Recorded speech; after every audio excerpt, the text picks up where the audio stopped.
Welcome to our platform. आज हम बात करेंगे हमारा पर्यावरण क्लास 7th की एनसीईआरटी की। सीटेट के बारे में आपको पहले ही बता दिया था कि जितने भी क्वेश्चंस बनते हैं वो सब एनसीईआरटी से ही बनते हैं। तो एनसीईआरटी का हमने मिशन लगा रखा है। ये पूरी एनसीईआरटीज़ आपको जो है यूट्यूब चैनल पर फ्री करवाई जाएगी, विदाउट कॉस्ट करवाई जाएगी। साथ में सारे के सारे नोट्स भी आपको फ्री में प्रोवाइड करवाए जाएंगे, इनकी भी कोई कॉस्ट नहीं है। ये सारे नोट्स आपको टेलीग्राम चैनल पर और साथ में व्हाट्सएप ग्रुप पर भी मिल जाएंगे। आप इन दोनों से कनेक्ट हो सकते हैं। आपके स्क्रीन पर जो नंबर दिए हुए हैं इन पर व्हाट्सएप मैसेज करके भी आप ये जो है नोट्स प्राप्त कर सकते हैं। आगे बात करते हैं हम। यदि आप टेलीग्राम के चैनल से और व्हाट्सएप ग्रुप से जुड़ना चाहते हैं तो इसकी दोनों की जो लिंक है वो डिस्क्रिप्शन में दी हुई है, वहाँ से जाके आप हमसे कनेक्ट हो सकते हैं। तो हम बात करते हैं हमारा पर्यावरण अध्याय 1, जिसका नाम है पर्यावरण। ठीक है, तो पर्यावरण की जब बात करेंगे तो सबसे पहले हमें पता होनी चाहिए कि पर्यावरण क्या होता है। तो आपको इसमें समझते हुए भी चलना है बातों को, किस तरीके से हमें आगे बढ़ना है, क्योंकि ज्योग्राफी में समझने के अलावा समझना ही ज़्यादा बेस्ट है। रटना तो इतिहास तक ही ठीक है, इतिहास में खूब रट लिया। अब हम देखते हैं ज्योग्राफी के बारे में।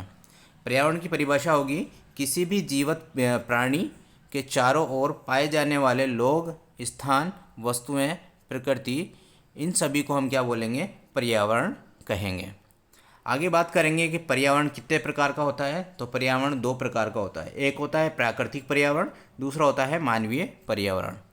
अब प्राकृतिक पर्यावरण किस किस के से मिलकर बना होता है? तो प्राकृतिक पर्यावरण मिलकर बना होता है पृथ्वी पर पाए जाने वाली जीवीय तथा अजीवीय दोनों की दोनों परिस्थितियों किस में सम्मिलित करते हैं? प्राकृतिक पर्यावरण में सम्मिलित करते हैं। आगे बात करें प्राकृतिक पर्यावरण में क्या क्या चीज़ें आएंगी? भूमि, जल, वायु, पेड़ पौधे और जीव जंतु। ये सारे के सारे किसके भाग हैं? प्राकृतिक पर्यावरण के। अब प्राकृतिक पर्यावरण में हम कुछ एक परिभाषाएं पढ़ेंगे। उनमें सबसे पहली परिभाषा आएगी स्थल मंडल की। तो स्थल मंडल में पृथ्वी की ठोस परपटी या कठोर ऊपरी परत को स्थल मंडल कहते हैं। जो हमारी पृथ्वी है उसके ऊपरी ऊपरी भाग को हम क्या बोलेंगे? स्थल मंडल बोलेंगे। यहाँ पर क्या क्या पाया जाता है? चट्टानें पाई जाती है और बहुत सारे खनिज पाए जाते हैं। पहाड़, पठार, मैदान, घाटी जैसे विषम धरातल भी कहाँ पर पाए जाते हैं? स्थल मंडल पे। महाद्वीपों की सतह पर भी क्या पाया जाता है? स्थल मंडल पाया जाता है। आगे हम बात करेंगे जलमंडल की। जल से पता लग रहा है कि जल से संबंधित है। जल के क्षेत्र को जलमंडल कहते हैं, जैसे नदी, झील, समुद्र और महासागर। वायुमंडल, तो वायुमंडल पृथ्वी के चारों ओर फैली वायु की पतली परत को वायुमंडल कहते हैं। ये अलग से आपके चैप्टर आएगा, उसमें पूरा हम इसको वायुमंडल को पढ़ लेंगे। पृथ्वी के चारों ओर गुरुत्वाकर्षण बल अपने चारों ओर के वायुमंडल को थामे हुए है। जो हमारे वायुमंडल में विभिन्न प्रकार की गैसें पाई जाती हैं, उन सभी गैसों को कौन थामे हुए है? गुरुत्वाकर्षण बल। तो ये जो गुरुत्वाकर्षण बल किसको थामे हुए? वायुमंडल को। ठीक है। अब सूर्य की गर्मी और जो हानिकारक किरणें सूर्य से आती है, उन सब से हमारी रक्षा कौन करता है? वायुमंडल। आप लोगों ने पढ़ा होगा ओजोन परत के बारे में। ओजोन परत भी कहाँ पर है? वायुमंडल में है। तो वो हमारी सूर्य से आने वाली पराबैंगनी किरणों से हमारी रक्षा करता है। आगे हम बात करेंगे जैवमंडल की। जैवमंडल क्या होता है? पादप एवं जीव जंतुओं से मिलकर जैवमंडल बनता है या सजीव संसार का निर्माण होता है। आगे बात करेंगे जैवमंडल पर। पृथ्वी का ये सबसे संकीर्ण क्षेत्र है जहाँ स्थल, जल, वायु मिलकर जीवन संभव बनाते हैं। तो जैवमंडल क्या हो गया? जहाँ पर जीवन संभव है वो जैवमंडल कहलाता है। परितंत्र की बात कर लेते हैं। वह तंत्र जिसमें समस्त जीवधारी आपस में एक दूसरे के साथ तथा पर्यावरण के उन भौतिक व रासायनिक कारकों के साथ परस्पर क्रिया करते हैं जिसमें वे रहते हैं। तो मतलब क्या हुआ? जो ऐसा तंत्र जिसके भौतिक और रासायनिक, 2 वर्ड याद रखने हैं आपको, एक तो भौतिक, दूसरा रासायनिक कारक। ये दोनों क्या करते हैं? आपस में परस्पर क्रिया करते हैं और उसमें रहते हैं। उसे हम क्या कहते हैं? परितंत्र कहते हैं। इंपॉर्टेंट क्वेश्चन है कि विश्व पर्यावरण दिवस कब मनाया जाता है? तो 5 जून को विश्व पर्यावरण दिवस मनाया जाता है। पुराने समय में एक जो है पद्धति चलती थी, उसका नाम था वस्तु विनिमय पद्धति।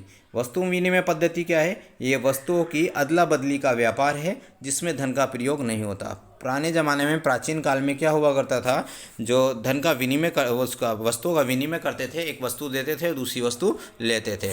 पुराने ज़माने में ये चलता है। आज के ज़माने में वस्तु की जगह वस्तु नहीं देकर धन का उपयोग करते हैं, जो कि हमारे पास में रुपया पैसा है। आगे बात करेंगे हम मानवीय पर्यावरण की। मानवीय पर्यावरण क्या होता है? इसमें मानव की परस्पर क्रियाएं व उनकी गतिविधियों व उनके द्वारा बनाई गई रचनाएं सम्मिलित हैं। अब जैसे जैसे इनकी गतिविधियां हैं वो धीरे धीरे समय के अनुसार क्या होती रहती हैं, परिवर्तित होती रहती हैं। तथा पर्यावरण में भी क्या होगा, जब आवश्यकताएं परिवर्तित होगी तो पर्यावरण में परिवर्तन होगा। जैसे वस्तु विनिमय की पद्धति पुराने ज़माने की थी, आजकल ये वस्तु विनिमय की पद्धति नहीं चलती। परिवहन के साधन पहले कुछ और थे, अब कुछ और आप सूचना क्रांति को जानते ही, सूचना क्रांति में हम आगे कितने बढ़ चुके हैं। आगे बात करेंगे प्राकृतिक तथा मानवीय पर्यावरण के बीच में सही संतुलन होना बहुत ज़रूरी है। मानव को पर्यावरण के साथ समरसता से रहना चाहिए तथा उनको उपयोग करना सीखना चाहिए। यदि हम पर्यावरण का सदुपयोग नहीं करेंगे तो पर्यावरण क्या होगा, पूरा पर्यावरण खत्म हो जाएगा और साथ में हमें ही क्या होगा, नुकसान होगा। ये इतना सा था आपके फर्स्ट चैप्टर में। अब हम शुरू करेंगे सेकेंड चैप्टर। यदि आपको वीडियो अच्छा लग रहा है तो वीडियो को लाइक कर दें। अगर चैनल पर पहली बार आए हों तो चैनल को सब्सक्राइब भी कर दें। और ये जो नोट्स आप देख रहे हैं, ये नोट्स आपको व्हाट्सएप चैनल पर, व्हाट्सएप ग्रुप पर और टेलीग्राम चैनल पर मिल जाएंगे। दोनों की लिंक डिस्क्रिप्शन में अवेलेबल है। अगला चैप्टर है हमारा पर्यावरण कक्षा 7 की किताब का, उसका नाम है हमारी पृथ्वी के अंदर। मतलब जो पृथ्वी है उसके अंदर क्या क्या चीज़ें हैं उनके बारे में हम इस चैप्टर में पढ़ेंगे। ठीक है, तो पृथ्वी कैसा ग्रह है? पहली बात तो पृथ्वी क्या है, एक ग्रह है। ये 6th क्लास की एनसीईआरटी में है, वो हम जब कवर करेंगे तो ग्रह उपग्रह वगैरह के बारे में हम वहाँ पे पढ़ लेंगे। तो पृथ्वी क्या है, गतिशील ग्रह है। अब गतिशील ग्रह है तो मतलब क्या हो, उसमें क्या हो रही है, गति हो रही है। तो इन सब के बारे में हम बात करेंगे। पृथ्वी के बारे में, पृथ्वी का आंतरिक भाग कैसा है? तो पृथ्वी कैसी है? प्याज की तरह विभिन्न संकेंद्रीय परत है। मतलब क्या है, प्याज में जिस तरीके से संकेंद्रीय परत होती है, बहुत सारी, आपने प्याज देखा होगा तो उसमें बहुत सारी परतें होती हैं, उसी प्रकार से पृथ्वी में भी क्या है, परतें हैं। और वो परतें कितनी हैं? टोटल परतें 3 हैं। उनमें से हम पहली की अगर बात करें तो कौन सी है? परपटी। ये कौन सी परत है? सबसे ऊपरी परत जो हमें दिखाई देती है, वो सबसे ऊपरी परत क्या है? परपटी। ये कैसी है? सबसे पतली परत है। महाद्वीपीय सनहती में इसकी जो लंबाई है वो कितनी है? 35 किलोमीटर है। जबकि समुद्री सतह की बात करें तो कितनी है? 5 किलोमीटर। जो ये हमारे पास में परपटी है, ये परपटी किस किस धातु से मिलकर बनी होती है? सिलिका से और एल्यूमिनिया से। कहाँ पर? महाद्वीप की बात कर रहे हैं। महाद्वीपों में ये परत किससे बनी होती है? सिलिका धातु और एल्यूमिनिया से। अब इन दोनों के पहले वर्ण को हमने उठा लिया, सिलिका का C और एल्यूमिनिया का L उठा लिया, तो ये दोनों क्या हो गया? Cl, या फिर हमको क्या बोलेंगे? सियोल। अगर महाद्वीपीय परपटी की बात करेंगे तो क्या कहलाती है? सियोल कहलाती है। अगर हम महासागर की बात करें तो महासागर में ये बनी होती है सिलिका से और मैग्नीशियम से। तो पहला वापस से उठा लेते हैं, सी और में, तो क्या कहलाएगा? ये महासागर की सी में। तो महासागर से रिलेटेड तो अगर पूछे तो आपका आंसर होगा सी में, जबकि महाद्वीप से पूछे तो सियोल। ठीक है, आगे हम बात करेंगे इसके नीचे वाली जो परत है उसको बोलते हैं परपटी। ठीक है, परपटी किसके नीचे होती? मेंटल बोलते हैं उसको, क्या बोलते हैं? मेंटल। और ये किसके नीचे होगी? परपटी के नीचे। और इसकी लंबाई कितनी है? लगभग 2900 किलोमीटर गहरा है। इसके बाद आती है क्रोड। ठीक है, क्रोड सबसे आंतरिक परत है। त्रिज्या कितनी है इसकी? 3500 किलोमीटर। ये चीज़ें रटने की है, कितने किलोमीटर? 3500 किलोमीटर। इस तरीके से हम बात करें उसकी तो वो 2900 किलोमीटर। अब जो ये क्रोड हमने पढ़ी है, ये क्रोड जैसे हमने परपटी पढ़ी थी, परपटी में सियोल और सी में हमने पढ़ा था, तो इसी तरीके से ये हमारे पास में जो क्रोड है उसमें निकल और लोहा पाया जाता है। निकल और लोहा, और लोहे को हम बोलते हैं फेरस। ठीक है, तो नी तो इससे हमने यहाँ से ले लिया और फे यहाँ से ले लिया, तो क्या बन गई? नी फे। तो पहले क्या बनी थी, दूसरी क्या बनी, तीसरी क्या बनी, आपके सामने है। जैसे कि पहले सिलिका और एल्यूमिनिया था तो सियोल बन गई। इसके बाद में हमने यहाँ पे देखा निकल और लोहा, तो क्या बन गया? नीफे बन गया। केंद्रीय क्रोड का तापमान व दाब क्या होता है? उच्च होता है। केंद्रीय क्रोड का तापमान व दाब क्या होता है? उच्च होता है। ये सारी चीज़ें एनसीईआरटी के बाहर कुछ भी नहीं है इस नोट्स में, और ये वही क्वेश्चन है जो जनरली सीटेट एग्ज़ाम में पूछे जाते हैं। अब कुछ फैक्ट्स हैं, उनके बारे में बात कर लेते हैं। पृथ्वी का आयतन केवल 0.5% है। पृथ्वी के आयतन का केवल 0.5% क्या है? परपटी है। और 16% मेंटल है। और 83% हिस्सा क्या है? क्रोड है। पृथ्वी की त्रिज्या कितनी है? 6371 किलोमीटर। किसकी त्रिज्या है? पृथ्वी की, याद कर लेना। विश्व की सबसे गहरी खान कहाँ पर मिली है? दक्षिण अफ्रीका में। गहराई कितनी है? 4 किलोमीटर के लगभग। अगर बात करें तो इसमें क्या है, इस खान में खुदाई चल रही है और खोज करते रहते, तो कितनी खुदाई कर चुके हैं, 6 किलोमीटर की खुदाई हो चुकी है। और क्या ढूंढ रहे हैं यहाँ पे, तेल ढूंढ रहे हैं। इसके बाद में कुछ टर्मिनोलॉजी, कुछ वर्ड्स हैं, उनके मतलब देख लेते हैं। इग्नियस का मतलब होता है अग्नि, सेडिमेंट्री का मतलब होता है स्थिर, और मेटामॉर्फिक का मतलब होता है रूप परिवर्तन। जीवाश्म क्या होता है, इसकी परिभाषा देख लेते हैं। शेलों की परतों में दबे मृत पौधों एवं जंतुओं के अवशेषों को जीवाश्म कहते हैं। मतलब लाखों करोड़ों वर्ष पहले जो मृत पौधे और जीव जंतु दब चुके हैं, उनको हम क्या बोलेंगे, जीवाश्म बोलेंगे। और इन जीवाश्म से क्या बनता है, जीवाश्म ईंधन बनता है, जैसे पेट्रोल, डीजल, कोयला वगैरह जो बनते हैं। ठीक है, अब बात करेंगे हम इनकी जो पृथ्वी के अंदर शेल और खनिज पाए जाते हैं उनके बारे में। शेल क्या होता है, खनिज क्या होता है, इनके बारे में पढ़ लेते हैं। कितने प्रकार की शेल होती है, मतलब शेल का मतलब चट्टान होता है। ठीक है, पृथ्वी की परपटी बनाने के वाले खनिज पदार्थ के किसी भी प्राकृतिक पिंड को शेल कहते हैं। तो परिभाषा क्या हुई, पृथ्वी की परपटी बनाने वाले खनिज पदार्थ। परपटी कौन बनाता है, खनिज पदार्थ बनाते हैं।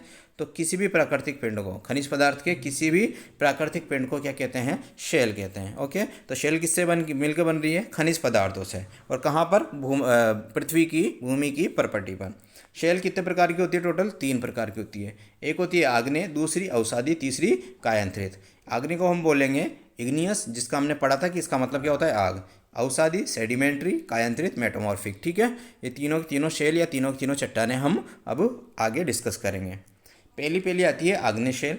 ज्वालामुखी से निकलने वाला लावा मैग्मा ठंडा होकर ठोस हो जाता है, इसे आग्नेय शेल कहते हैं। इसको थोड़ा सा समझो। ज्वालामुखी के बारे में आप जानते होंगे कि जो है पृथ्वी के अंदर से गरम गरम पदार्थ बाहर निकलता है और उसको हम बोलते हैं मैग्मा। और वो मैग्मा जब ऊपर आता है तो वो मैग्मा क्या हो जाता है, ठंडा हो जाता है। बाहर निकलता है तो ऑब्वियस सी बात है, अपने वातावरण में आके वो क्या हो जाएगा, ठंडा। और वो ठंडा होकर जो ठोस पदार्थ बनाता है उसे हम क्या कहते हैं, आग्नेय शेल कहते हैं। इसे प्राथमिक शेल भी कहते हैं। किसको, आग्नेय शेल को। सेकंड क्वेश्चन बन गया। तीसरा क्वेश्चन क्या होगा, आग्नेय शेल कितने प्रकार की होती है। वैसे शेल तो होती है 3 प्रकार की, लेकिन आग्नेय शेल कितने प्रकार की होती है। पहली है अंतर्वेदी, दूसरी है बहिर्वेदी। अंतर्वेदी क्या होती है, जो मैग्मा निकला है वो अंदर के अंदर ही रह जाता है, वो बाहर तक नहीं आके पहुंचता। तो अंदर जो रह जाएगा और अंदर ही क्या हो जाएगा, ठंडा हो जाएगा। तो ऐसी शेल को क्या बोलेंगे, अंतर्वेदी शेल कहते हैं। जैसे कि द्रवित मैग्मा कभी कभी भूपर्पटी के अंदर गहराई में ठंडा हो जाता है। इस प्रकार बने ठोस शैली को क्या बोलेंगे, अंतर्वेदी शेल। मतलब अंदर के अंदर ही मैग्मा क्या हो गया, ठंडा हो गया। दूसरी प्रकार की होती है बहिर्वेदी। बहिर्वेदी में क्या होगा, वो लावा या मैग्मा जो है बाहर आ जाएगा।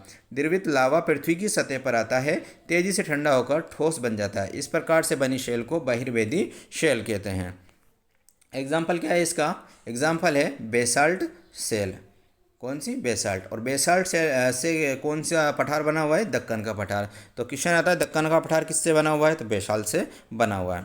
आगे दूसरी जो प्रकार की हमारे पास में शेल चट्टान है उसके बारे में बात करेंगे, वो है अवसादी। अवसादी शेल बनती है हमारी इसी शेल से, आग्नेय शेल से ही बनती है। तो किस प्रकार बनती है वो देख लेते हैं। शेलें लुढ़ककर, चटककर तथा एक दूसरे से टकराकर छोटे छोटे टुकड़ों में टूट जाती है। इन छोटे कणों को अवसाद कहते हैं। जो तुमने देखा होगा कहीं पे, जैसे कोई पत्थर है, आपस में 2 पत्थर टकराएंगे तो उनके क्या बन जाता है, मिट्टी बन जाती है। तो इसी तरीके से चट्टानें भी क्या होती है, धीरे धीरे टूट जाती हैं, आपस में टूट के क्या बनाती हैं, अवसाद बनाती है। और इन्हीं अवसादों के जुड़ने से जो शेल बनती है उसे हम अवसादी शेल कहते हैं। जैसे कि ये अदृढ़ अवसाद जो हमने पढ़े हैं अभी, दबकर एवं कठोर होकर शेल की परत बनाते हैं। इस प्रकार की शेल को अवसादी शेल कहते हैं। मतलब क्या हुआ, ये जो है पुरानी जो हमने आग्नेय पढ़ी है वो तो बनती है लावा से, और ये किससे बनती है, आग्नेय से टूटकर, आग्नेय चट्टान को टूटकर वापस से क्या बनती है, ये शेल बनती है। वो कौन सी शेल कहलाती है, अवसादी। इसका उदाहरण क्या होगा, उसका तो हमने पढ़ा था कौन सा, बेसाल्ट। और इसका हमें क्या है, बलुआ पत्थर रेत के दानों से बनता है। बलुआ पत्थर किससे बनता है, रेत के दानों से। मतलब छोटे छोटे रेत के दाने मिलकर बलुआ पत्थर बन जाता है। इसी प्रकार अब बहुत सारे अवसाद मिलकर क्या बना लेते हैं, चट्टान बना लेते हैं। आगे हम बात करेंगे कायांतरित शेल की। कायांतरित शेल क्या, कायांतरित मतलब काया का बदलना। काया मतलब एक जगह से एक तरीके से दूसरे तरीके में परिवर्तन होना, कायांतरित शेल है। आग्नेय तथा अवसादी शेल उच्च ताप एवं दाब के कारण कायांतरित शैली में परिवर्तित हो जाती है, कायांतरित शैलों में परिवर्तित हो जाती है। जैसे कि चूना पत्थर का संगमरमर में परिवर्तन। ये किसका उदाहरण हो गया, कायांतरित शेल का। तीनों का उदाहरण आप याद कर लेना। चूना पत्थर का अगर संगमरमर में परिवर्तन हो रहा है तो कौन सा परिवर्तन है, वो कायांतरित शेल का। इन जो शेलों के बारे में हमने पढ़ा है, जो चट्टानों के बारे में पढ़ा है, वो कहाँ उपयोग में आते हैं, सड़कों में, घरों में, इमारतें बनाने में जो पत्थर हम काम में लेते हैं वो किससे निकलते हैं, चट्टानों से ही निकलते हैं। अब पढ़ेंगे हम शेल चक्र क्या होता है और शेल चक्र किस प्रकार कार्य करता है। शेल चक्र का मतलब है एक शेल का दूसरे में रूपांतरण, एक शेल का दूसरी शेल में परिवर्तन होने की प्रक्रिया को शेल चक्र कहते हैं। मतलब आग्नेय का किस में बन गया, आग्नेय का बना, आग्नेय का हमने देखा कि अवसाद हुए, अवसाद से क्या बन गई, अवसाद चट्टान बन गई, उसके बाद में अवसादी से कायांतरित बन गई और कायांतरित से वापस क्या बन जाता है, मेघमा बन जाता है। अब इसी शेल चक्रों को मैंने इसमें शो कर रखा है। पहले पहले मेघमा था, मेघमा ठंडा हुआ तो कौन सी बन गई, आग्नेय, और आग्नेय से कौन सी बन गई, अवसाद, और अवसाद से क्या बन गई, अवसादी चट्टान, और अवसादी चट्टान से क्या बन गई, कायांतरित चट्टान, और कायांतरित वापस से क्या बना देती है, मेघमा। इसके अलावा हम बात करें अवसाद से डायरेक्ट क्या बन जाता है, मेघमा बन जाता है। ठीक है, और बात करें आग्नेय से, तो आग्नेय से भी क्या बन जाएगी, कायांतरित डायरेक्ट भी बन सकती है। तो ये सारे सारे क्या है, शेल चक्र है। आगे हम बात करेंगे लाल किला। लाल किला कौन से पत्थर से बना है, लाल बलुआ पत्थर। अब लाल बलुआ पत्थर कौन से तरह की चट्टान है, कौन से तरह की चट्टान का उदाहरण है, वो आप मुझे बताएंगे लगभग। आगे हम बात करेंगे ताजमहल की। तो ताजमहल सफ़ेद संगमरमर से बना है। अब ये बताइए सफ़ेद संगमरमर किसका उदाहरण है। अब बात करेंगे हम खनिजों की। खनिज क्या होता है भाई, भूपर्पटी पे क्या पाए जाते हैं, खनिज, और खनिजों के पिंड क्या कहलाती हैं, चट्टानें कहलाती हैं या शेल कहलाती हैं। तो खनिज क्या है, खनिज के बारे में देख लेते हैं। खनिज प्राकृतिक रूप से पाए जाने वाले पदार्थ जिनका निश्चित भौतिक गुणधर्म व निश्चित रासायनिक मिश्रण होता है, उसे हम क्या कहते हैं, खनिज कहते हैं। तो किस चीज़ का ध्यान रखना है, निश्चित भौतिक गुणधर्म। एक बात याद रखना है, निश्चित भौतिक गुणधर्म और साथ में निश्चित रासायनिक मिश्रण होता है। अगर हम खनिजों की बात करते हैं, ईंधन के रूप में क्या क्या उपयोग होता है, कोयला, प्राकृतिक गैस और पेट्रोलियम। ये क्या चीज़ें हैं, यह है जीवाश्म ईंधन। इसके अलावा और भी खनिजों की बात करते हैं, लोहा, एल्यूमिनियम, सोना और यूरेनियम। तो इस प्रकार आपका ये चैप्टर है, चैप्टर नंबर जो हमारी 7वीं क्लास है उसकी फर्स्ट और सेकंड चैप्टर कंप्लीट कर लिए। उनके PDF व्हाट्सएप ग्रुप पे अपलोड भी कर दिए हैं, साथ में टेलीग्राम चैनल पर भी ये चीज़ें अपलोड कर दी हैं। अगर उनसे आप कनेक्ट होना चाहते हो तो आप डिस्क्रिप्शन में जो लिंक है उससे कनेक्ट हो जाएं, या फिर जो स्क्रीन पर नंबर लिखे हुए हैं उन नंबर से कनेक्ट हो सकते हैं। तो शुरू करते हैं हमारी बदलती हुई पृथ्वी। पहले हमने पृथ्वी के बारे में पढ़ लिया है। आप यदि पहली बार चैनल पर विजिट कर रहे हैं तो पहले उन दोनों चैप्टर्स को देख लो, उसके बाद ही इस चैप्टर को देखना ताकि आपके अच्छे से समझ में आए, क्योंकि ये तीनों चैप्टर आपस में इंटरकनेक्टेड है।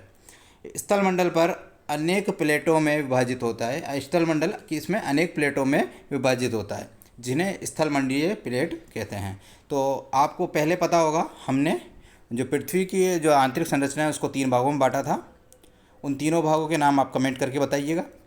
तो वहाँ पे क्या है, जो आंतरिक भाग है हमारे पृथ्वी का, स्थलमंडल का जो आंतरिक भाग है वो किससे बना होता है, प्लेटों से, और उन्हीं प्लेटों को हम क्या करते हैं, स्थलमंडलीय प्लेट कहते हैं।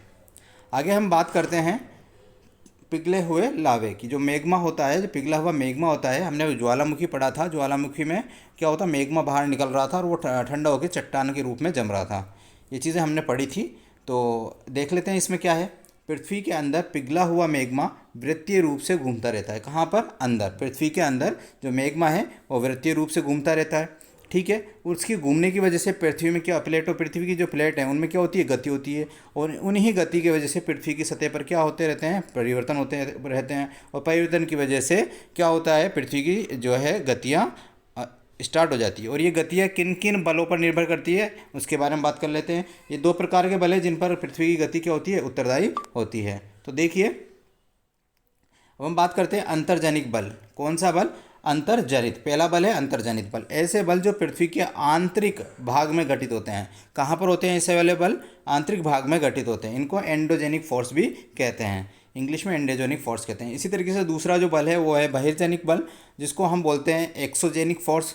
ऐसे बल जो पृथ्वी की सतह पर घटित होते हैं, सतह मतलब बाहर आकर जो घटित होते हैं उनको क्या बोलते हैं, एक्सोजेनिक फोर्स या फिर बहिर्जनिक बल। अब ये जो बहिर्जनिक बल है, इनसे 2 तरह की एक्टिविटीज़ होती हैं, उनके बारे में हम बात करते हैं। अंतर्जनिक बल से, बहिर्जनिक नहीं, अंतर्जनिक बल से 2 तरह की एक्टिविटीज़ होती है। कौन कौन सी, एक तो होता है भूकंप, दूसरा होता है हमारे पास में ज्वालामुखी। ठीक है, भूकंप क्या होता है और ज्वालामुखी क्या होता है, इसके बारे में हम आगे क्या कर लेते हैं, डिस्कस कर लेते हैं। किसकी वजह से होती है, क्योंकि ये होती है आकस्मिक गतियों की वजह से। अब बात करते हैं हम ज्वालामुखी की। ज्वालामुखी क्या होता है, भूपर्पटी पर खुला हुआ एक ऐसा छिद्र होता है जिससे पिघले हुए पदार्थ कहाँ निकल जाते हैं, बाहर निकल जाते हैं अचानक। तो उसको क्या बोलते हैं हम, ज्वालामुखी। और ज्वालामुखी से क्या निकलता है, लावा निकलता है। और लावा वो बाहर आकर जब ठंडा होता है तो क्या बनती है, चट्टानें बनती है। कौन सी चट्टान बनती है, कमेंट करके आप बताइएगा, क्योंकि मैं जो दूसरे चैप्टर में आपको पढ़ा चुका हूँ, ज्वालामुखी से निकलने वाले लावे से कौन सी चट्टान बनती है। तीनों चट्टानों का नाम कमेंट करके बताइए। आगे हम बात करेंगे भूकंप की। भूकंप क्या होता है? ये स्थल मंडलीय प्लेट, जो हमारा स्थल मंडल है वो बहुत सारी प्लेटों से बना होता है। तो स्थलीय मंडलीय प्लेटों के गति करने पर पृथ्वी की सतह पर कंपन होता है। ये कंपन पृथ्वी के चारों ओर गति कर सकता है। इस कंपन को क्या कहते हैं? भूकंप कहते हैं। जो आंतरिक जो बल है वो उसकी वजह से क्या होता है? कंपन उत्पन्न होता है, और इसी कंपन को क्या बोलते हैं? हम कहते हैं भूकंप कहते हैं। भूकंप से रिलेटेड कुछ एक टर्मिनोलॉजी है, उनके बारे में बात कर लेते हैं। उद्गम केंद्र क्या होता है? उद्गम केंद्र होता है भूपर्पटी के नीचे वह स्थान जहाँ कंपन आरंभ होता है। मतलब भूपर्पटी, पहला हिस्सा हमारा भूपर्पटी होता है, तो भूपर्पटी के नीचे जो स्थान जहाँ से क्या हो रहा है? भूकंप स्टार्ट हो रहा है, जहाँ से कंपन स्टार्ट हो रहे हैं, वो क्या होगा? उद्गम केंद्र। और अधिकेंद्र क्या होगा?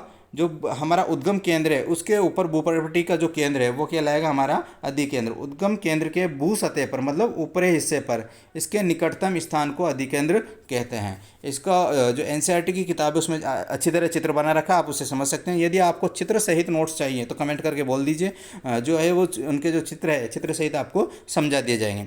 अब ये जो अधिकेंद्र है, कंपन बाहर की ओर तरंगों के रूप में आते हैं। जो कंपन है वो अंदर से कहाँ आएंगे? बाहर आएंगे। और कहाँ पर? अधिकेंद्र पर। और इसके जो निकटतम भाग है सबसे ज़्यादा, उस पर सर्वाधिक क्या होगी? हानि होगी। और जैसे जैसे हम दूर चलते जाएंगे हानि का प्रभाव कम होता जाएगा। अब ये जो भूकंपीय तरंगे हैं, जो तरंगे बाहर आ रही हैं अंदर से, वो कितने प्रकार की होती है? वो होती हैं हमारे पास में 3 प्रकार की। पहली है पी तरंगे, जिसको हम अनुदैर्ध्य तरंग बोलते हैं। दूसरी है एस तरंगे, जिन्हें हम अनुप्रस्थ तरंगे बोलते हैं। तीसरी है एल तरंगे, जिन्हें हम पृष्ठीय तरंगे कहते हैं। इस तरीके से ये 3 प्रकार की भूकंपीय तरंगे हैं। यदि आपको कोई सजेशन देना हो इस से रिलेटेड, तो आप सजेशन कमेंट बॉक्स में दे सकते हैं। ज़रूर आपके सजेशन पर विचार किया जाएगा। आगे हम बात करेंगे कुछ एक इम्पोर्टेंट तथ्य के बारे में। 29 जनवरी 2001 को कहाँ पर? भुज शहर में क्या आया था? भूकंप। और उसकी तीव्रता कितनी नापी गई थी? 6.9। किस पर नापी गई थी? रिक्टर स्केल पर। तो आपको ये समझ में आएगी होगा रिक्टर स्केल किसके काम आता है? भूकंप मापने का एक यंत्र है। तो 29 जुलाई 2001 को भुज शहर में भूकंप आया, उसको हमने रिक्टर स्केल पर नापा, और रिक्टर स्केल पर नापने के बाद में पता चला उसकी तीव्रता क्या थी? 6.9। अब इससे हमें ये पता चलता है कि भूकंप कितना जो है वो तीव्र था। ठीक है, 6.9 की बात करेंगे तो 6.9 के हिसाब से हम कुछ तथ्य देख लेते हैं। जो तीव्रता अगर 2.0 है भूकंप की, तो वो क्या माना जाएगा? प्रभाव नहीं के बराबर। यदि 5 है तो वस्तु गिरने से क्या हो जाएगी? हानि हो जाएगी। अगर 6 है तीव्रता तो क्या हो जाएगी? शक्तिशाली हो जाएगा। तो हमारे यहाँ पर जो भुज में जो भूकंप आया था वो कैसा था? शक्तिशाली जो है भूकंप था। अगर 7 हो जाती है तो वो क्या हो जाता है? सर्वाधिक शक्तिशाली, मतलब एक तरीके से बहुत ज़्यादा विनाशकारी भूकंप कहलाएगा। 7 अगर उसका जो है तीव्रता है। तो तीव्रता किससे नापी जाती है? रिक्टर स्केल से। आगे बात करें मुख्य स्थलाकृति। स्थलाकृति मतलब आकृति। जैसे कहीं पे आपने पहाड़ देखे होंगे, कहीं पठार देखे होंगे, कहीं पे नदियाँ देखी, तालाब देखी, ये सब क्या है? स्थलाकृति है। उनके बारे में हम बात करते हैं। दृश्य भूमि में 2 प्रक्रमों की वजह से परिवर्तन होते हैं। दृश्य भूमि जो हमें दिख रही है, उन भूमियों में 2 ऐसे प्रक्रम हैं जिनकी वजह से क्या होता है? परिवर्तन होता है। एक का नाम है अपक्षय। अपक्षय क्या होता है? पृथ्वी की सतह पर शैलों के टूटने को क्या कहते हैं? अपक्षय। शैल मतलब चट्टानें। हमने 3 प्रकार की चट्टानें पढ़ी थी, उनके नाम कमेंट बॉक्स में बताइए। जो चट्टानें हैं उनके टूटने को क्या बोलते हैं? अपक्षय बोलते हैं। जबकि दूसरा कारण है दृश्य भूमि के परिवर्तन में, उसका कारण है एक दूसरा अपर्दन। तो अपर्दन क्या है? भूदृश्य पर जल, पवन एवं हिम के द्वारा, 3 चीज़ें, जल, पवन एवं हिम के द्वारा होने वाले क्षय को क्या कहते हैं? अपर्दन में। जैसे कि वायु आई, बहुत तेज आंधी आई, वायु के साथ मिट्टी उड़ के चली गई, तो उसको क्या हो गया? मृदा अपर्दन कहला गया। इसी तरीके से बहुत सारी चीज़ें हैं, उसमें क्या होता है? अपर्दन होता है। और भू की जो स्थलाकृति है, इसकी आकृति है, वो क्या हो जाती है? चेंज हो जाती है। अब हम बात करेंगे इसी के अंतर्गत एक किसकी? नदी की। नदी मतलब जल की। नदी से रिलेटेड जितनी भी टर्मिनोलॉजी हम इसमें बात करेंगे। नदी में सबसे पहला आता है जलप्रपात। जलप्रपात क्या होता है? जब नदी किसी खड़े ढाल वाले स्थान से अत्यधिक कठोर शैल या खड़े ढाल वाली घाटी में गिरती है तो उसे क्या कहते हैं? जल प्रपात कहते हैं। मतलब क्या होता है? एक कठोर चट्टान से गिरेगी, कठोर चट्टान पर जाके गिरेगी, तो उसे क्या बोलेंगे हम? जल प्रपात। तो आप कमेंट बॉक्स में मुझे ये बताइएगा कि जो इंडिया का सबसे ऊंचा जलप्रपात, हिंदुस्तान का सबसे ऊंचा जलप्रपात कौन सा है। अगली बात करते हैं नदी से रिलेटेड विसर्प की। विसर्प मतलब एक सर्प की आकार की। जब नदी मैदानी क्षेत्र में प्रवेश करती है तो वह मोड़दार मार्ग पर बहने लगती है। मोड़दार, जैसे कि सांप जिस तरीके से चलता है उस तरीके से बहने लगती है। यदि नदी के इन्हीं बड़े मोड़ों को क्या कहते हैं? विसर्प कहते हैं। जो मोड़दार तरीके से नदी घूमती है उसको क्या बोलते हैं? हम विसर्प कहते हैं। अब चाप झील किससे बनेगी? चाप झील भी किससे बनेगी? विसर्प से बनेगी। समय के साथ साथ विसर्प लूप नदी से कट जाते हैं। जो घुमाव है वो क्या होता है? धीरे धीरे कट जाते हैं और एक अलग ही झील बनाते हैं। वो क्या हो गया? एक तरीके से गड्ढा बन गया वहाँ पे, उसे क्या कहते हैं? चाप झील कहते हैं। आगे हम बात करेंगे बाढ़ किरत की। बाढ़ किरत मतलब जैसे हुआ नदी बहुत सारा सामान बहा के लेके आई और एक जगह पानी इकट्ठा हो गया, पानी के साथ साथ वो जो सामान था वो भी क्या हो गया? इकट्ठा हो गया। सामान मतलब उपजाऊ मिट्टी कहीं से बह के आई, साथ में उसके कुछ पदार्थ बह के आए और जो है पोषक तत्व बह के आए, वो वहाँ जाके इकट्ठे हो गए। तो वो जो जगह है वो बाढ़ किरत जगह कहलाएगी और साथ में हम उस जगह पर क्या होगा? उपजाऊ मिट्टी होगी। अगली बात करेंगे तटबंध की। नदी के उत्थित तट को क्या बोलते हैं? तटबंध कहते हैं। इसी के साथ में एक आता है वितरिका।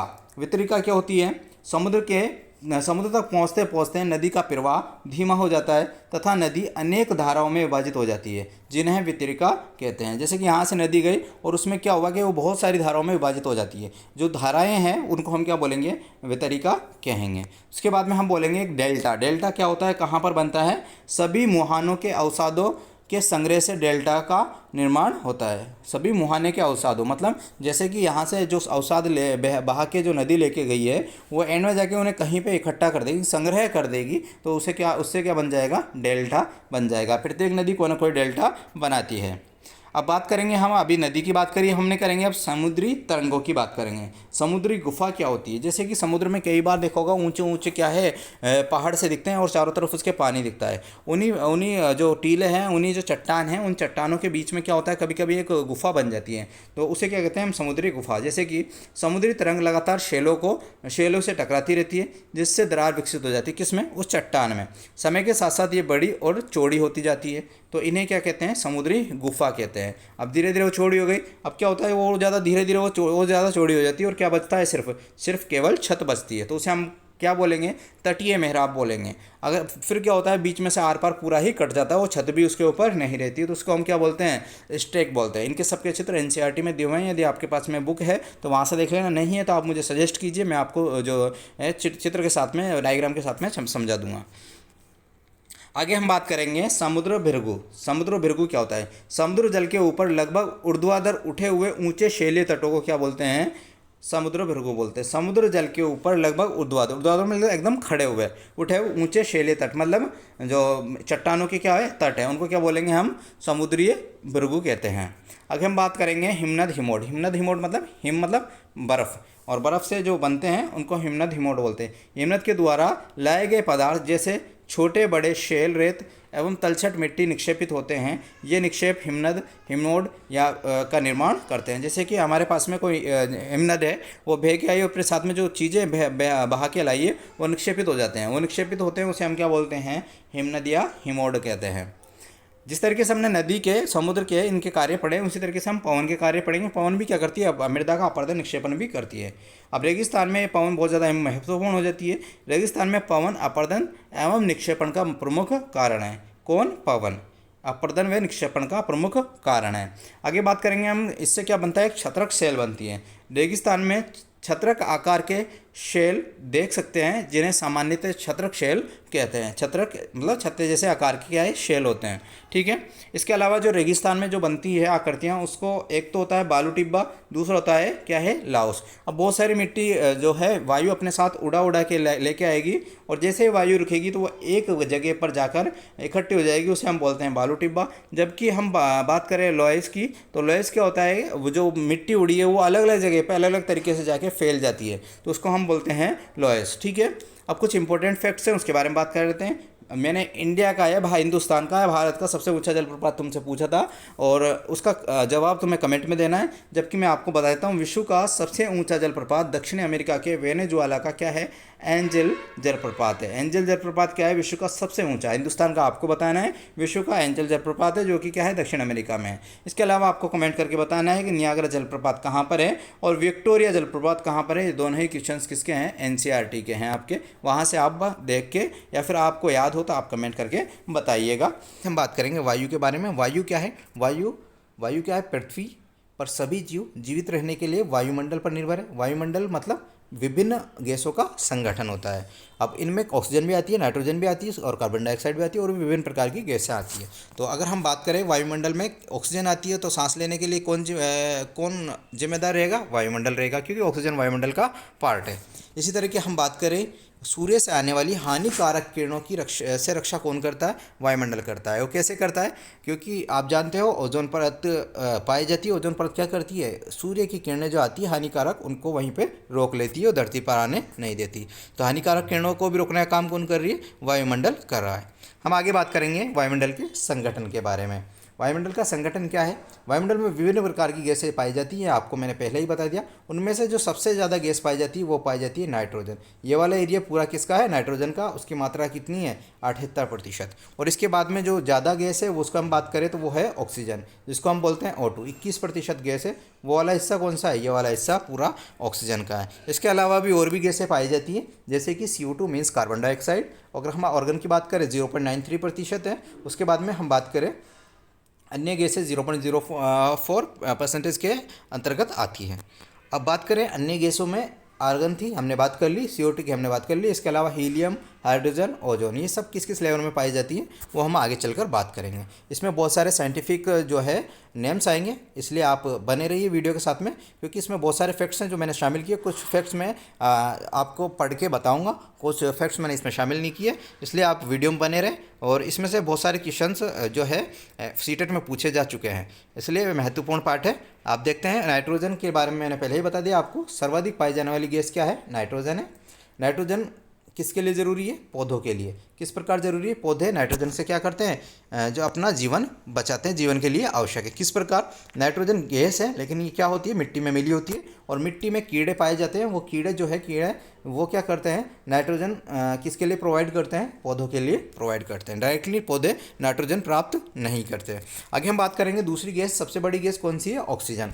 ऑक्सीजन का उपयोग किया जाता है हमारे सांस लेने में, ठीक है। और ऑक्सीजन बनाता कौन है? हरे पादप बनाता है। कैसे बनाते हैं? प्रकाश संश्लेषण के द्वारा। प्रकाश संश्लेषण कैसे होता है? हरे पादप के पत्तों में क्लोरोफिल नाम का पदार्थ पाया जाता है। सूर्य से प्रकाश आता है और जड़ से भोजन और जो खाद्य पदार्थ है वो ऊपर जाते हैं, और उसके बाद में वहाँ पर क्या बनता है? भोजन बनता है। और भोजन के रूप में किसका उपयोग किया जाता है? कार्बन डाइऑक्साइड का। पौधे हमें ऑक्सीजन देते हैं और खुद क्या लेते हैं? CO2 लेते हैं। अब देखो, यदि अगर CO2 की मात्रा बढ़ जाएगी तो प्रदूषण ज़्यादा बढ़ेगा। तो आपको बता दें, जो मानव के द्वारा उत्पादित CO2, मतलब इंसान के द्वारा जो इंसान ने CO2 जनरेट की है, वो अगर पादप के ग्रहण CO2 के बराबर है तो क्या होगा? प्रदूषण कम होगा, प्रदूषण नहीं के बराबर होगा। अब क्या हो रहा है? कुछ वर्षों से कारखानों द्वारा CO2 बढ़ रही है। कारखानों द्वारा क्या बढ़ाई जा रही है? CO2। अब CO2 बढ़ेगी तो पृथ्वी पर मौसम क्या हो रहा है? प्रभावित हो रहा है। आगे हम बात करें, प्रभावित हो रहा है तो प्रदूषण भी बढ़ रहा है। कार्बन डाइऑक्साइड के बारे में बात करेंगे तो कार्बन डाइऑक्साइड CO2 वायुमंडल में फैलकर पृथ्वी से विकिरित ऊष्मा को पृथ्वी पर रोककर ग्रीन हाउस प्रभाव पैदा करती है, इसलिए इसे ग्रीन हाउस गैस भी कहते हैं। Very important, green house gas किसे कहा जाता है? तो आप बताओगे किसको? कार्बन डाइऑक्साइड, जिसे हम CO2 कहते हैं। आगे हम बात करेंगे, जब ग्रीन हाउस गैस CO2 की मात्रा बढ़ेगी तो पृथ्वी का तापमान में क्या होगी? वृद्धि होगी। यदि पृथ्वी के तापमान में वृद्धि हो गई तो हम उसे क्या कहेंगे? भूमंडलीय तापन।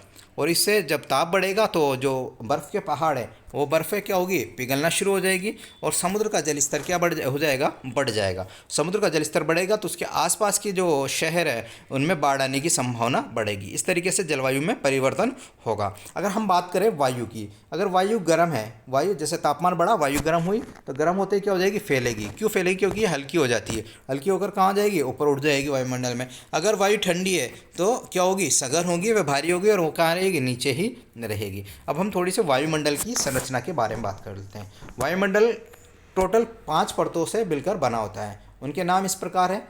कौन कौन सा? क्षोभ मंडल, समताप मंडल, मध्यम मंडल और बाह्य मंडल, साथ में बहिर्मंडल। अगर हम बात करें इसकी पूरे की, तो सबसे पहला जो पार्ट है वो आता है हमारे पास में क्षोभ मंडल, जो कि सबसे महत्वपूर्ण परत है हमारे इस पूरे के पूरे जो है वायुमंडल की संरचना की, जो हमने पढ़ी थी यहाँ पे। पूरी 5 में से सबसे महत्वपूर्ण परत कौन सी है? क्षोभ मंडल। क्यों है महत्वपूर्ण वो हम पढ़ लेते हैं। क्षोभ मंडल, इसकी जो ऊंचाई है, औसत ऊंचाई लगभग 10 से 13 किलोमीटर है। सांस लेने का कार्य कहाँ पर होता है? क्षोभ मंडल में।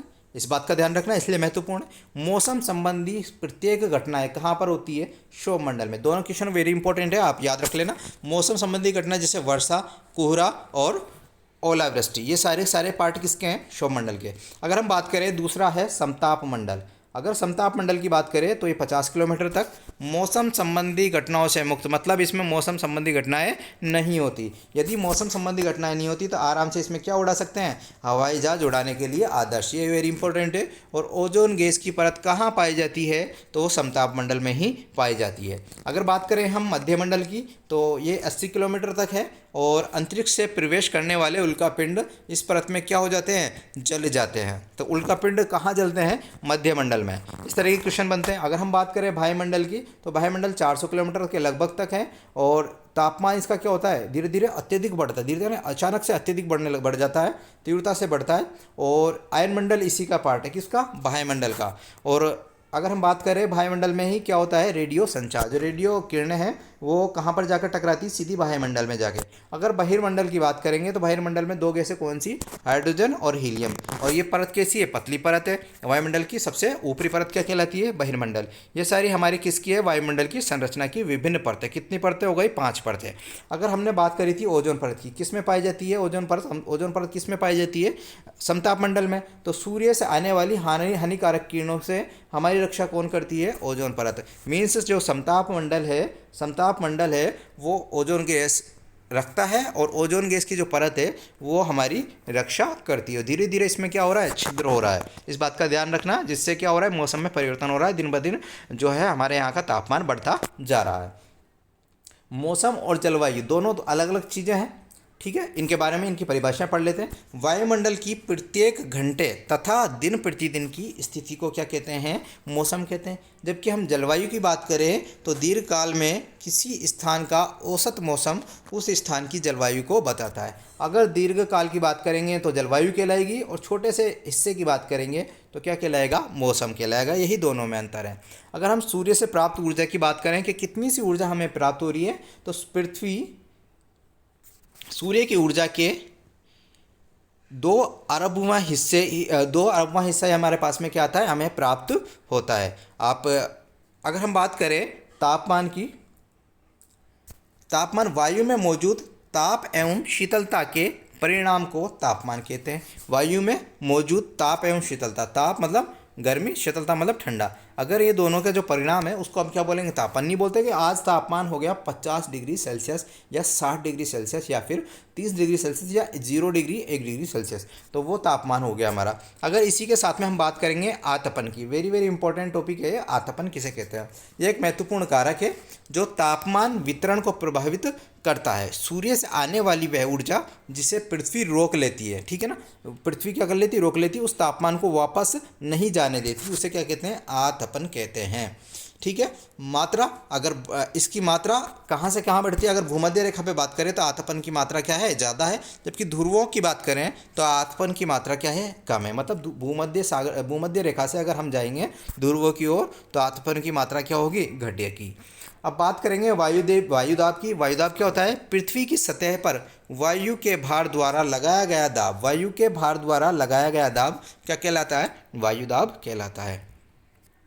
वायु सदैव उच्च दाब क्षेत्र से निम्न दाब की तरफ, उच्च दाब से निम्न दाब की क्षेत्र की ओर गमन करती है। जिस तरीके से आप पानी देखते हो, पानी ऊपर से नीचे की ओर बहता है, उसी तरीके से उच्च दाब की क्षेत्र से निम्न दाब क्षेत्र की ओर वायु सदैव क्या होती है? गमन करती है, मतलब जाती है, बहती है। थोड़े से फैक्ट्स के बारे में बात कर लेते हैं वायु के। वायुमंडल में ऊपरी ओर जाने पर वायुदाब क्या होता है? कम होता है। ऊपर की ओर जाएंगे तो वायुदाब कम होगा। अगर समुद्र स्तर से पर क्या होता है? सर्वाधिक होता है वायुदाब। समुद्र स्तर की बात करें तो सर्वाधिक होगा जैसे जैसे हम ऊपर बढ़ेंगे। ये समुद्र स्तर का मतलब हम जहाँ पर रह रहे हैं, और जैसे जैसे ऊपर बढ़ेंगे तो वायुदाब क्या होगा? कम होता जाएगा। अब तापमान के हिसाब से जो है हमारे मौसम की बात करते हैं। यदि तापमान अधिक है तो वायु क्या हो जाएगी? गर्म हो जाएगी, और गर्म हो जाएगी मतलब हल्की होगी, हल्की होगी मतलब ऊपर उठेगी। अगर ऊपर उठ रही है तो निम्न दाब क्षेत्र बनेगा। क्षेत्र कैसा बनेगा? निम्न दाब। और निम्न दाब क्षेत्र बनेगा तो मौसम कैसा होगा? बादल युक्त, मतलब उस समय बादल युक्त होंगे और आकाश व नम मौसम होगा। बादल युक्त आकाश कैसा होगा, इस आकाश कैसा होगा, बादल युक्त होगा और नम मौसम होगा। अगर तापमान कम है तो बात करते हैं, तापमान कम है तो वायु कैसी होगी, ठंडी होगी, ठंडी होगी तो भारी होगी, और भारी आपको बताई थी भारी वायु कहाँ रहती है, नीचे रह जाती है। क्षेत्र कैसा बनेगा, उच्च दाब क्षेत्र बनेगा, और आकाश कैसा रहेगा, स्पष्ट व स्वच्छ आकाश रहेगा। अब पवन के बारे में बात करते हैं, तो उच्च दाब क्षेत्र से निम्न दाब क्षेत्र की ओर वायु गति को क्या कहते हैं, पवन कहते हैं। आपको पहले बता दिया वायु कहाँ से बहती है, उच्च दाब क्षेत्र से निम्न दाब क्षेत्र की ओर। अगर इसके बहने को हम क्या बोलेंगे, पवन बोलेंगे। पवन कितने प्रकार की होती है, 3 प्रकार की होती है, ठीक है। पहली है स्थायी पवन, कब चलती है, वर्ष भर निश्चित दिशा में चलती है, दिशा निश्चित है। व्यापारिक पश्चिमी और पूर्वी पवनें स्थायी पवनों का उदाहरण है। अगर हम बात करें मौसमी पवनों की, तो मौसमी पवनें विभिन्न ऋतुओं में दिशा परिवर्तन के साथ में, दिशा परिवर्तन मतलब कभी तो ये उत्तर से बह रही, कभी पूर्व से बह रही, कभी दक्षिण से बह रही है, तो ये दिशा परिवर्तन हो जाती है। इसमें निश्चित दिशा रहती है, और कौन से में, स्थायी पवनों में निश्चित दिशा, जबकि मौसमी पवनों में दिशा परिवर्तन। उदाहरण क्या है, भारत में मानसूनी पवनें कैसी है, मौसमी पवनें हैं। आगे बात करेंगे हम स्थानीय पवनों के बारे में। किसी छोटे क्षेत्र में वर्ष या दिन के किसी विशेष समय पर चलती है, कौन सी पवन है, स्थायी पवन है। एग्जाम्पल क्या होंगे, स्थल समीर और समुद्री समीर, साथ में लू की परिभाषा क्या है, लू कहाँ पर चलती है, इंडिया में चलती है, ठीक है। अब हम बात करेंगे प्रमुख वायुदाब पेटियाँ। इसके लिए हमें एक डायग्राम देखना होगा, उस डायग्राम को हम एक बार चेक करते हैं, उसके बारे में हम बात करते हैं किस तरह से वायुदाब पेटियाँ बनी हुई हैं। तो चलते हैं डायग्राम पर। अगर वायुदाब पेटियों की बात करें तो इस तरीके से ये हमारा पूरा एक तरीके से यूँ मान लो कि ये ग्लोब है हमारा पास में, ठीक है ना। ये जो बीच वाली रेखा है ये भूमध्य रेखा है, जहाँ पर क्या है, सूर्य 2 बार आता है, मतलब यहाँ का एरिया क्या है, गर्म है, यहाँ का एरिया क्या है, गर्म है, ठीक है ना। तो कैसा एरिया बन जाएगा, जब गर्म एरिया है तो यहाँ पे कैसा का निम्न दाब रहेगा, कैसा रहेगा दाब, निम्न दाब रहेगा। जब निम्न दाब इस जगह पे रहेगा, क्योंकि गर्म एरिया है तो निम्न दाब रहेगा, निम्न रहेगा तो पवन कहाँ से कहाँ चलेगी, ऊपर से नीचे की ओर, सारी पवनें निम्न दाब की ओर, इधर से भी क्या चल जाएगी, निम्न दाब की ओर चल जाएगी, ठीक है ना। तो पहला एरिया हमारे पास में ये बन गया, ठीक है ना। दूसरे की बात करेंगे हमारे पास में उत्तरी व्यापारिक पवनें। पहली कौन सी हो गई, उत्तरी व्यापारिक पवनें, दूसरी दक्षिणी पूर्वी व्यापारिक पवनें। तो उत्तरी पूर्वी और दक्षिणी पूर्वी व्यापारिक पवनें कहाँ पर जाती है, भूमध्य रेखीय निम्न दाब पर। अब यहाँ पर इस वाले एरिया में क्या होता है, एक उच्च दाब होता है, ठीक है ना। उच्च दाब वाले एरिया से पवन कहाँ बहेगी, निम्न वाले दाब एरिया पर, ठीक है ना। तो उच्च दाब से एक बार तो नीचे आ गई, इधर निम्न था, और एक निम्न दाब कहाँ पर है, इस जगह पर है, तो यहाँ से बह के कहाँ चल जाएगी, इस साइड में चल जाएगी। तो उच्च दाब वाले एरिया से कहाँ चल गई हमारे पास में, ऊपर और नीचे। अगर हम बात करें उच्च दाब एरिया को हम क्या बोलेंगे, हॉर्स अक्षांश।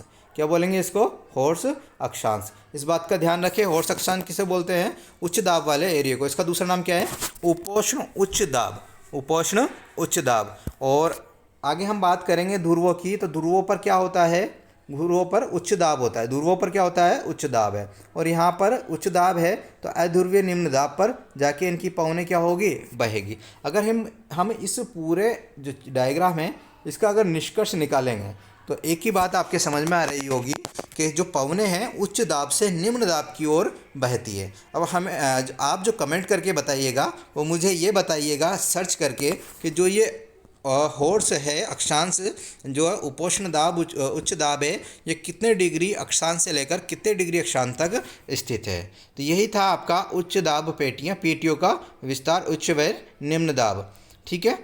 आगे हम बात करेंगे, अगर आपके ये समझ में नहीं आ रहा है तो इस जो टॉपिक, ये वाला टॉपिक है, मैं अलग से दोबारा से बना के एक बार जो है हैंड रिटन आपको समझा दूंगा, एक 2 से 3 मिनट की वीडियो बना के, आप कमेंट करके बता दीजिएगा, ठीक है। अब चलते हैं हम वापस से,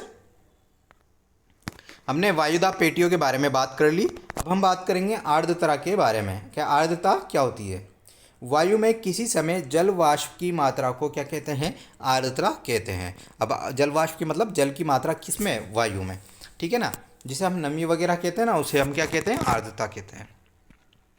अगर जल वाष्प की मात्रा अधिक होगी तो दिन कैसा होगा, आर्द्र होगा, ठीक है। जल वाष्प ऊपर उठता है, ठीक है, फिर क्या होता है, वो संघनित होकर क्या हो जाता है, ठंडा हो जाता है। ठंडा होने के बाद में वो किसका रूप ले लेगा? जल की बूंद का रूप ले लेगा। और ये जल की बूंद एक साथ मिलकर किसका निर्माण करती है? बादल का। तो इस चीज़ को ध्यान रखना, जो हमारे पास में जल वाष्प है वो ऊपर उठेगा, संघनित होकर ठंडा होगा, फिर उसके बाद में जल की बूंद का निर्माण होगा, उसके बाद में बादल के रूप में जो है उसका निर्माण होगा।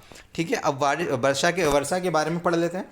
पृथ्वी पर जल के रूप में गिरने वाला वर्षण क्या कहलाता है? वर्षा। मतलब ऊपर से जो पानी गिरता है उसे हम क्या कहते हैं? बारिश कहते हैं, वर्षा कहते हैं। ज़्यादातर भौम जल वर्षा जल से ही प्राप्त होता है। भौम जल मतलब भूमि पर जो उपलब्ध जल है वो कहाँ से प्राप्त हो गया हमारे पास में? वर्षा जल से प्राप्त होगा। वर्षा जल कितने प्रकार की होती है? संवहनी वर्षा, पर्वतीय वर्षा, और तीसरी कौन सी है? चक्रवातीय वर्षा। अगर हमारे पास में बारिश कम हुई है तो उसे हम बोलेंगे सूखा। यदि अपेक्षाकृत वृद्धि के साथ में बारिश हुई तो उसे हम क्या बोलेंगे? बाढ़ कहेंगे। और कुछ इंपॉर्टेंट फैक्ट्स हैं जिन्हें आपको याद करना है, मिलाने में क्वेश्चन आ सकते हैं। तापमापी किसे कहते हैं? जो तापमान मापने का काम आता है। वर्षा मापी किसे कहते हैं? वर्षा के मापने वाला। वाक दिग्दर्शी, ठीक है ना, तो ये पवन की दिशा दर्शाता है। और वायुदाब मापी, ये किसको नापता है? वायुदाब को मापता है। साथ में हम बात करेंगे तापमान किस में मापा जाता है? डिग्री सेल्सियस में। किस में मापा जाता है? डिग्री सेल्सियस में। आविष्कार किसने किया था? एंडर्स सेल्सियस ने, इसलिए हमें किस में क्या नाम रखा है इसका? Degree Celsius. अगर 0 डिग्री है तो पानी क्या हो जाएगा? जम जाएगा। अगर 100 डिग्री है तो पानी क्या हो जाएगा? उबलने लग जाएगा। अगर हम बात करेंगे पछुआ पवनों की, पछुआ पवनें क्या होती है? पछुआ पवनें पश्चिमी ओर से आने वाली पवनों को क्या कहते हैं? पछुआ पवनें कहते हैं। एक चीज़ वो हमारा 5वां अध्याय है जिसे हम पढ़ते हैं जल के बारे में। जल से क्या है, आपको ये बताते चलें हम कि जो सीटेट का पूरा कोर्स है हम इस यूट्यूब चैनल पर करवाएंगे और वो आपके लिए बिल्कुल फ्री होगा। पूरा NCERT आपके लिए फ्री रहेगा। बीच बीच में हम CDP की क्लासेस भी लेते रहेंगे, तो वो भी आपकी फ्री रहेंगी। साथ में नोट्स भी फ्री हैं जो आप व्हाट्सएप ग्रुप से जाके डाउनलोड कर सकते हैं। तो शुरू करते हैं जल के बारे में। जल किस प्रकार से हमारे पास में प्राप्त होता है? तो जल की बात करेंगे तो ये सूर्य ताप के कारण क्या हो जाता है? वाष्पित हो जाता है। वाष्पित मतलब वो वाष्प के रूप में बदलकर वायुमंडल में विलीन हो जाता है।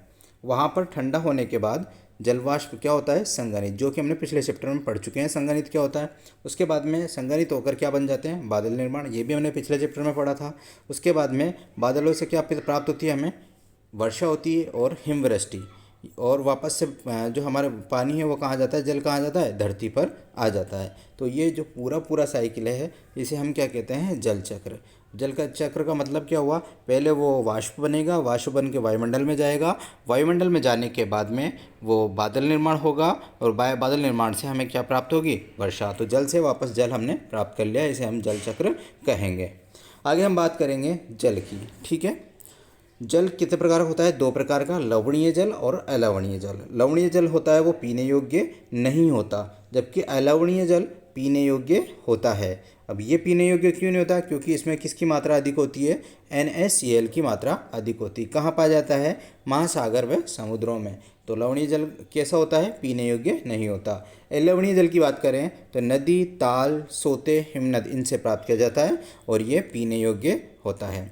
आगे हम बात करेंगे कुछ प्रमुख नदियों के बारे में जिनसे जो है हमें पानी प्राप्त होता है, जल प्राप्त होता है और फेमस है। तो अफ्रीका की जो फेमस नदियां हैं उनके बारे में नाइजर, कांगो, नील और ऑरेंज, ये जो नदियां हैं वो अफ्रीका की फेमस है। वो मिलान करके आपके सीटेट में आता है, वहाँ से आप इन्हें जो है आसानी से सोल्व कर सकते हैं। वहाँ पर अफ्रीका में ही एक झील पाई जाती है जिसका नाम है विक्टोरिया झील। तो चारों तो नदियाँ याद करनी है, साथ में एक झील याद करनी है।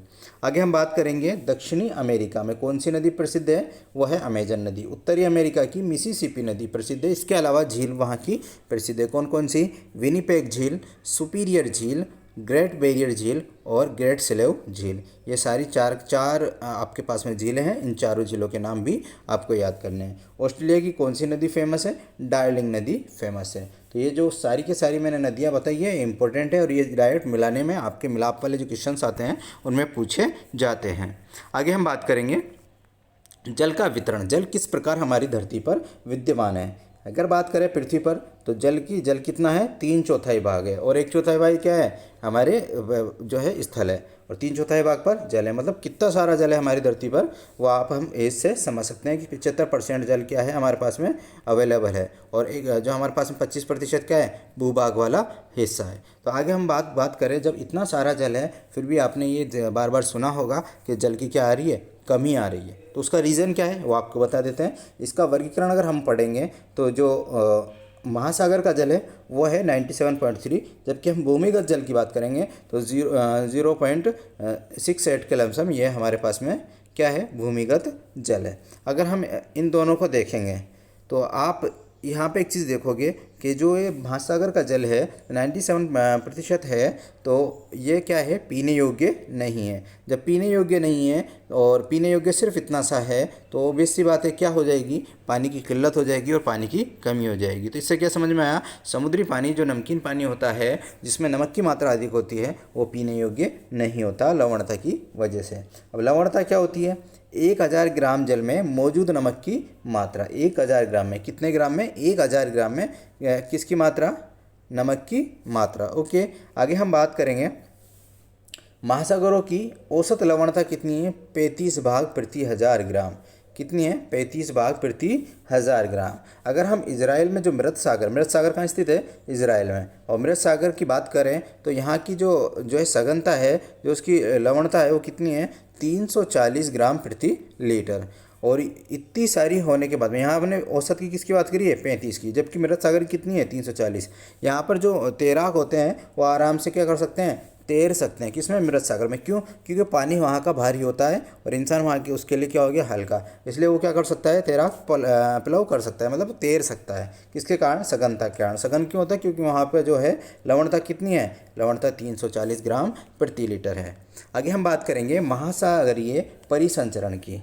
ठीक है, तो इसमें 3 प्रकार की क्या होती है, गतियाँ होती है। कौन कौन सी, किसमें, महासागरीय जल में। कौन कौन सी, तरंगे, ज्वार भाटा, धाराएं। इन तीनों की परिभाषाएं पढ़ेंगे और समझेंगे क्या क्या चीज़ें होती हैं। अगर हम तरंगों की बात करें तो तरंगे महासागरीय सतह पर जल का लगातार उठना व गिरना क्या कहलाता है, तरंगे। आपने देखा होगा पानी पहले ऊपर उठता है, वापस से नीचे पड़ जाता है, फिर उठता है, फिर पड़ जाता है। उठना और गिरना क्या कहलाता है, तरंगे कहलाता है। और यही उठना व गिरना किसकी वजह से होता है, भूकंप के कारण, ज्वालामुखी उद्गार के कारण, भूस्खलन की वजह से। पानी के अंदर क्या होता है, जो प्लेटें हैं वो आपस में भिड़ जाती हैं और उसकी वजह से क्या होता है, पानी का जो है गतियाँ वो चेंज होती है, वो तरंगे ऊंची ऊंची उठती है। इसके अलावा पवन, ये सारे रीज़न हैं किसके, तरंगों के। ठीक है, अब ये तरंगे 15 मीटर तक की ऊंचाई वाली विशाल तरंगे होती है। 15 मीटर कितनी ऊंचाई होती है, 15 मीटर तक। और अगर इतनी ऊंचाई की जो तरंगे हैं वो अगर हैं तो वो क्या कहलाएगा, सुनामी। और सुनामी कहाँ का वर्ड है, जापानी शब्द है जिसका मतलब होता है पोताश्रय तरंगे। पोताश्रय तरंगे मतलब जो ये तरंगे हैं ये वहाँ पर जो जहाज जो है तैरते हैं उनको नुकसान पहुँचाते हैं, इसलिए पोताश्रय तरंगे भी कहते हैं कि न सुनामी तरंगों को। ठीक है, आगे हम बात करेंगे अब तक के सबसे विशाल सुनामी 150 मीटर मापा गया है। कितना, 150 मीटर। सुनामी मतलब उसकी तरंगों की ऊंचाई कितनी मीटर ऊंची नापी गई है, 150 मीटर। 15 मीटर को ही हम सुनामी बोल देंगे, लेकिन यहाँ पर सबसे ऊंची कितनी है, 150। सोच लो कितना भारी है, क्या आया होगा, सुनामी आया होगा। और रफ्तार, वहाँ की जो रफ्तार, हवा की रफ्तार है उसमें कितनी है, 700 किलोमीटर प्रति आवर की रफ्तार रहती है वहाँ के वायु की। आगे हम बात करेंगे भारत व सुनामी। भारत में सुनामी कब आया उसके बारे में। देखो, भारत में जो सुनामी आया वो आया 26 दिसंबर 2004 को। आया कहाँ पर, हिंद महासागर में। ठीक है, और कारण क्या था इसका, भूकंप था। ठीक है, मैंने पहले ही बता दिया कारण यही चीज़ें हैं। ठीक है ना, तो भूकंप था किसका, भारत में आए सुनामी का कारण, जो 26 दिसंबर 2004 को आया था। रिएक्टर स्केल पर उसका पैमाना कितना था, 9.0। रिएक्टर स्केल आपको पिछले चैप्टर में पढ़ा दिया क्या होता है। ठीक है ना, तो उस पर पैमाना कितना था, 9.0। और क्या हुआ था इसमें, जब भूकंप आया तो भारतीय प्लेट वर्मा प्लेट के नीचे धंस गई थी, और जिसके कारण जो हवाएं कितनी स्पीड से चल रही थी, 800 किलोमीटर प्रति आवर की। ठीक है, आगे हम बात करेंगे ज्वार भाटा क्या होता है। हमने देख लिया तरंगे ऊपर उठती हैं वापस गिरती हैं। ठीक है ना, तो उठना तो क्या कहलाता है, तरंगों का ज्वार कहलाता है, जबकि हमने गिरना पढ़ा है तो गिरना क्या कहलाता है, भाटा कहलाता है। और इन दोनों के कारण क्या है, ज्वार भाटे के कारण क्या है, सूर्य व चंद्रमा का शक्तिशाली गुरुत्वाकर्षण बल। तो बात किसकी है? गुरुत्वाकर्षण बल किसके द्वारा? सूर्य व चंद्रमा के द्वारा। ज्वार-भाटा किसकी वजह से आता है? सूर्य व चंद्रमा का शक्तिशाली गुरुत्वाकर्षण बल के द्वारा। अब दो तरह के ज्वार होते हैं, एक तो वृत्त होता है, एक लघु होता है। वृत्त ज्वार क्या होगा? देखो उसमें क्या होगा, जैसे हमारे पास में ये पृथ्वी है, इस पे इसके जो है सूर्य, चंद्रमा और पृथ्वी तीनों की तीनों एक ही सिद्ध में आ जाएंगे। अब आप यहाँ पे देख सकते हैं, ये हमारे पास में पृथ्वी है, इसके यहाँ पे चंद्रमा है, इसके यहाँ पे सूरज है। अब इसका गुरुत्वाकर्षण बल, इसका गुरुत्वाकर्षण बल, दोनों के गुरुत्वाकर्षण बल एक साथ मिलकर किस पर इफेक्ट करते हैं? पृथ्वी पर इफेक्ट करते हैं, जिसकी वजह से जो ज्वार होता है वो क्या होता है? हाई होता है। हाई का मतलब वो जो बहुत बड़ा होता है, इसलिए हम उसे क्या बोलते हैं? वृत्त ज्वार। क्या हो गया? मतलब सूर्य का और चंद्रमा का एक साथ से क्या लग रहा है? गुरुत्वाकर्षण बल लग रहा है। कब होती है कंडीशन है? पूर्णिमा तथा अमावस्या को क्या है? तीनों के तीनों सूर्य, चंद्रमा और पृथ्वी क्या होते हैं? एक ही सिद्ध में होते हैं, और उसी समय हमें क्या देखने को मिलता है? वृत्त ज्वार देखने को मिलता है। वृत्त ज्वार के फायदे क्या हैं? फ़ायदे ये हैं कि इससे हम क्या करते हैं? मछली पकड़ने में काम आता है। जैसे ज्वार ऊपर आता है तो जो मछलियाँ हैं वो किनारे पर आ जाती है, आराम से मछलियाँ पकड़ सकते हैं, मछली पालन करने वाले, मछली पकड़ने वाले।